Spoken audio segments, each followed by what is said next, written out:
Keep them hashtags, you know I see ya. Talk about you the best, people never heard of ya. It's all about the punchlines, you know they clever. Never. What's up, Misfits? It's Long Island Josh here with this guy Red, and we're here to discuss tonight's WWE Smackdown that came from St. Paul, Minnesota. Red, did you like this episode? I like this episode. I feel like it has some highs and it had just a couple lows. You know what it was a better show than Raw last night, and the crowd was a lot better crowd than what Raw had yesterday. Oh yeah, Raw last night. I don't know what the heck was up with Green Bay, Wisconsin. They were like not there. At least tonight, the fans were active. The fans were happy to see the acts, and they chanted when they needed to. And even though the ending was they just watched the screen, they were still active. So at least SmackDown not only is it the better show, it has the better crowds. Oh yeah, so let's just get right into it. I feel like one of the top high of tonight was the whole John Cena and Miz doing the Miz TV with John Cena coming out, and we talked about this before, and I told you how it doesn't make sense because we've seen the build up to this over the last month or two, and so yeah, I enjoyed it for surprising that I did enjoy it. Just it came out better than I was expecting the feud to come out to. There's nothing wrong with this segment because Miz and Cena are very good wrestlers, and they're good talkers, they're good entertainers. The whole way that this whole feud is starting to build up, and it makes sense logically, and they came out. I wasn't expecting this like shoot promo brawl that we watched because Miz comes out, does his whole red carpet gimmick, which I love his entrance when he like runs down the carpet. Like that SmackDown set is very nice to watch. But the thing here is Miz took the normal shots that everyone takes at Cena. This time he got to call out Cena for calling out Rock back in their feud for Rock leaving to go Hollywood, but Cena's kind of done that to a lesser extent, and that's a new talking point that most wrestlers have not been able to attack Cena. But I guess now it's cool to attack Cena with it, and Which I thought made sense. He was like, I agree with you that he was saying the same as everybody else before, but when he brought up the whole Rock, because he was on the Rock going to Hollywood and being like, you don't love this business anymore or whatever. So I was just, it made sense to me. I really thought it did make sense. And for him to call out what he said to the Rock years back, I think it just made sense. And I agreed with the whole thing of what Miz was saying. yeah, it was good that Miz got to take on new talking points, but I don't like it that like you were excited for this, and watching it was good. But again, my issue with Cena for years is that he wins every feud, and he doesn't really put people over. And even here, when Miz was getting like the good shots in on Cena's rebuttals like, okay, everyone says that, and he talked down to him, and he's like, well, you stole everything from Jericho when you first got in, and then you stole Ric Flair's figure four, and you steal this and that. But I can't get over the fact that all this is they're not real shoot comments. Everything is approved. So to me, it's not that interesting because I know in the end this is WWE and LOL Cena wins. And I've seen this feud before, and it's not bad. These guys are good talkers, but I know where this ends, and this ends with LOL Cena wins. The interesting part here was that Cena pretty much told Miz, like, I don't want to do this. I want Taker. I want Taker at Mania, but they're not going that direction. Yeah, I think originally it was supposed to be Taker versus Cena, but I think they scratched that for Taker to be against somebody else, which the rumor is he might be going against Roman Reigns, which Don't yeah, want to so see that's Roman Reigns beat Taker. Yeah, but they both made pretty good points against each other. Then it escalated to where Maurice told Cena that he's not gonna leave until the Miz tells him that he's dismissed, and then she goes on a rant with her French accent, which kind of sounded sexy in a way. But I like movies. but she slapped him, and then Cena tells her that she made a big mistake, and then oh hey, look, the female Cena of the women's locker room comes out. Well, I texted you right away how upset I was that as soon as she came out, I'm like, okay, this is the Mania match. They're doing Cena Nikki versus Miz and Marie, so it's not official yet, but they're clearly building to it now. Yeah, and then then also when I text you back on it, that's not PG when Nikki called her a bitch and everything, and I was just like, okay, that works. I guess PG's thrown out the window just for that little moment. Also, usually building to Mania, they tend to forget about ratings, PG wise. Yeah, I think they've done that last year. They kind of got a little bit more edgy going towards WrestleMania because they need to put the big show on on the stage and everything. So, but that I enjoyed it. Like I said, we talked about it before. I just thought it was gonna be your girlfriend did this to my wife, blah blah blah, back and forth. But they actually attacked each other of the wrestler and entertainer and movie star and whatever whatever whatever, and it went better than I expected. I brought this up before, but I'm going to bring it up again. Clearly, they're going to Mania with this match. Does John Cena get on one knee, propose to Nikki Bella? Is the engagement ring a tiny version of the WWE title? I don't think any of that's gonna happen. I think it all happens. I don't think it's gonna happen. It'll be stupid if it does. I'm gonna keep that one. I'm gonna keep that part. I'm gonna say that one is stupid. Well, we'll see what happens. But the other point of the night also was the AJ Styles versus Luke Harper match for the number one contendership. This was a high point for me for the night. This was my favorite match of the night. Again, huge AJ Styles mark. And Luke Harper is very good in the ring for a big man. You had texted me that basically he is a gigantic cruiserweight. He moves around really well for the guy his size. He's all over the place. He's jumping over ropes. He's jumping through ropes. He's doing this. He's doing that. He's like a bigger version of a 205. What I really liked about his style, and maybe this is also the 205 style, is that Luke Harper was able to reverse a lot of AJ Styles' moves. So they, he scouted AJ, so that made sense. And then that's kind of like a 205 type of vibe where these guys pay attention more than the rest of the roster for some reason. So their sequences end up being better because things get blocked and reversed. And if you know the sequences, you know where they're going. It's just interesting to see how these guys find ways to switch it up. Yeah, that like like you said, he had a counter for everything that Styles did. And usually Styles is always dominant against everybody else, but this was actually a pretty good toe to toe match between the two. They were pretty much even throughout the whole thing. Uh, Even with the phenomenal forearm, he got him. He was going for the pin. He pinned him, but Luke Harper's foot went on the ropes at the last minute. Shane McMahon, I think, just because of what happened last week with Daniel Bryan being in charge of, they both fell at the same time, but we all know that Styles fell first. But then, I don't think he wanted that whole fiasco to happen this time. So he came out and he got, see, this is the thing. This is the thing I was talking about. Okay. Oh, I'll talk about this after the third point. But, he got a super kick by Harper, which looked like right in the chest. Yeah, but it was a good kick. Oh yeah, you ever get kicked in the chest? It's like getting kicked by a horse. Imagine getting hit by Luke Harper. but AJ Styles, Luke Harper inside the ring again.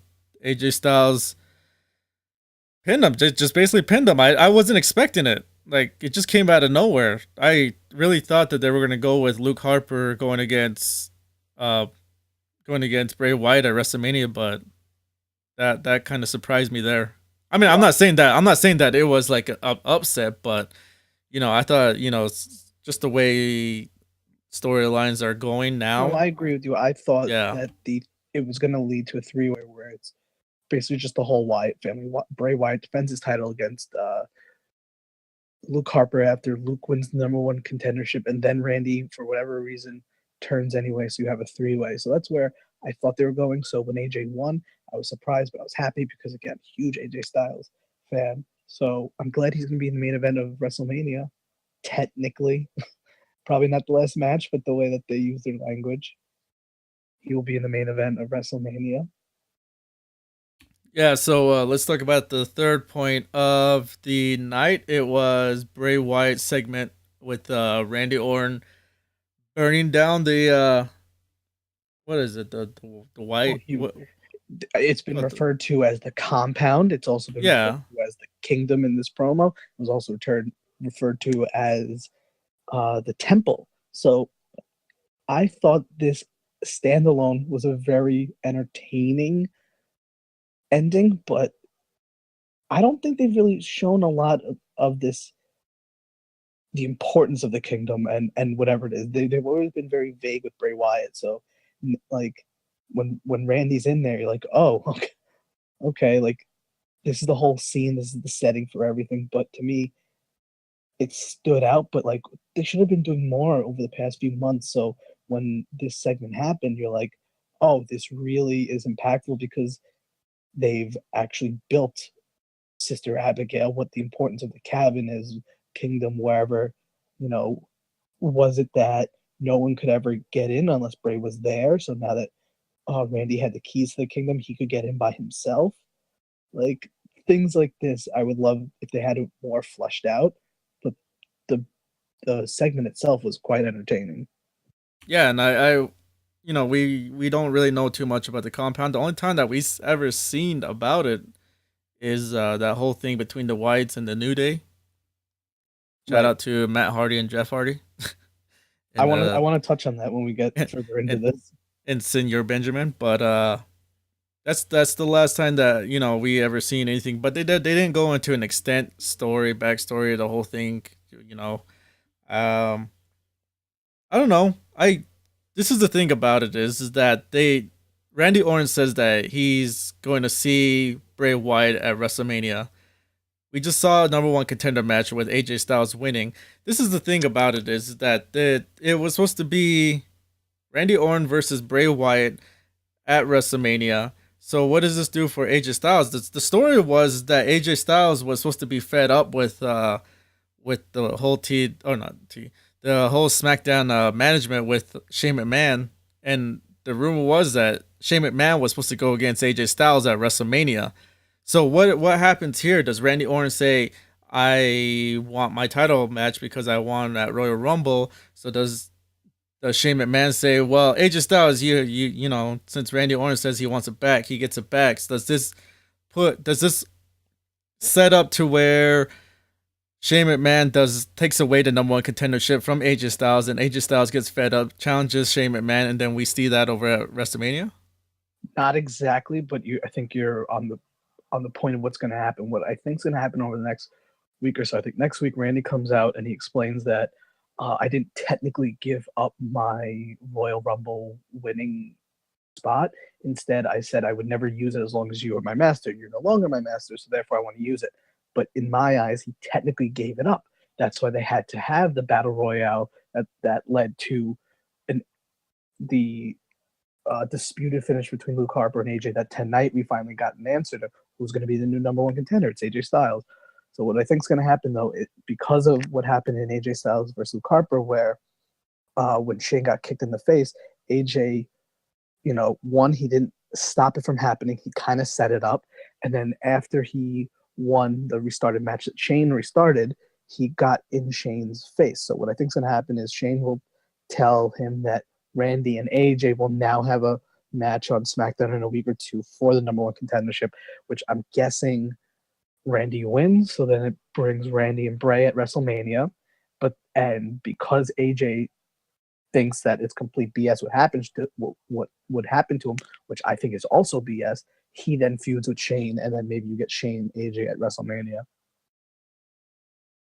Well, I know that there's because I want AJ versus Bray. Yeah, I think it's gonna happen like that way, but I know that AJ Styles says that the only guy that he's always had an interest in wrestling, besides all storylines and stuff like that, like his interest was Randy Orton. So they, you know what, I just feel like that this is an opportunity to make it a triple threat match. Even it could work.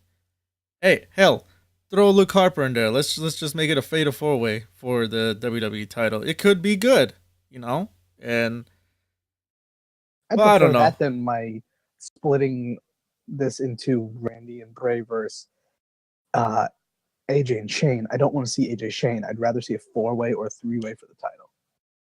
Yeah, and I think it'll be pretty good between the four of them, and even if it's triple threat or fatal four way, I think they got a good opportunity there. But things just don't go as planned.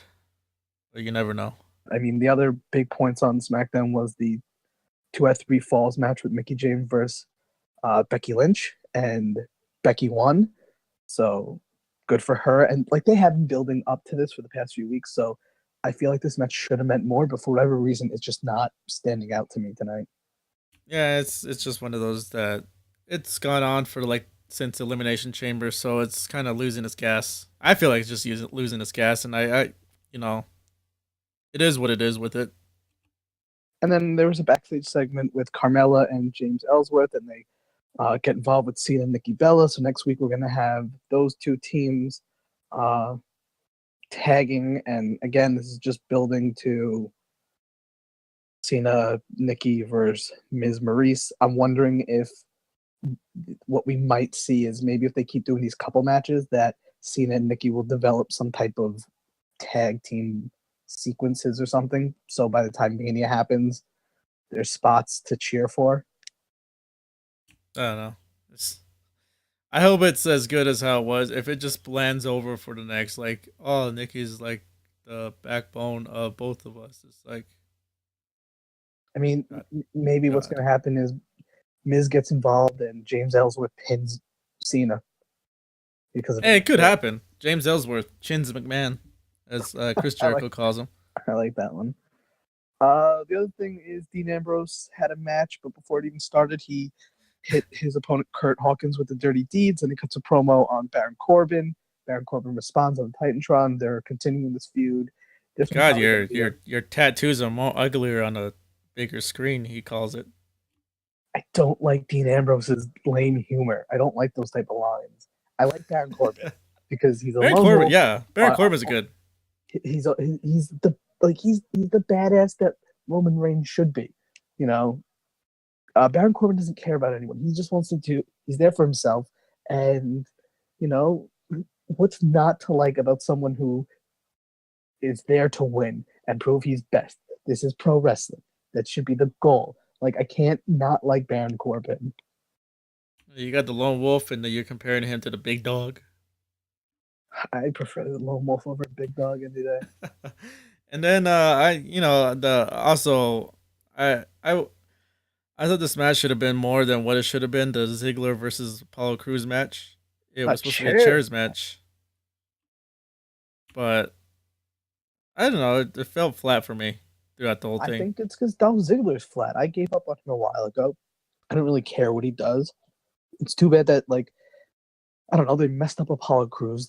Hopefully they're trying to fix him, but honestly, if there's ever a time for some talent to have to go back to NXT, rebuild, and then come back, I'll do it with Apollo. Send him down for a bit, let him contend for a title or just have some single runs and build a character down there and then bring that up to SmackDown.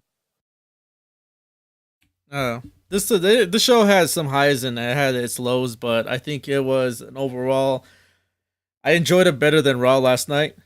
And SmackDown is just, in my opinion, it's very entertaining and it's got some good talent. Even though it's only a 2-hour show, it's got a lot of good action-packed entertainment going on in between the 2 hours. I love that it's only 2 hours. I hate that Raw's 3 hours. And SmackDown's the better show. Besides, I think overall writing, it helps that it's only 2 hours. All right, Misfits. We hope you enjoyed this episode. If so, please hit that like button, press subscribe, and do leave a comment.